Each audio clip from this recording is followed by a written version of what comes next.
This is the 2013 Radar Senate.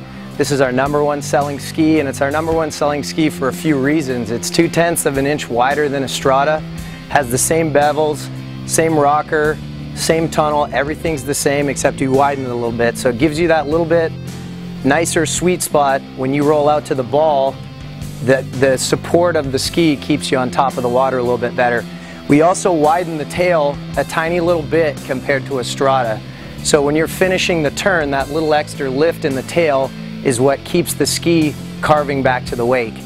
The Senate is one of the easiest skis to ride. When you jump on it, it doesn't feel like a boat. It's really nimble on the water.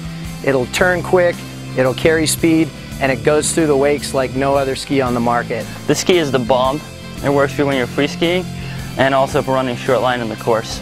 The Radar Senate is a 34-mile-an-hour ski. It's amazing at short rope. All our team guys rope 39 on it, no problem. So it's fully capable of maxing out your potential in the slalom course. It's also amazing if you're just cruising on the lake with your buddies and you want to link some turns together. So one of the new features for the 2013 Senate is the new polished high gloss bottom. We've taken the same materials and we've got a new polishing process that gives it that little bit of extra speed and makes it look like a rock star on the water as well. So if you're looking for the blend of in the course and free skiing on the lake with your buddies, the Senate is definitely the ski that you want to pick.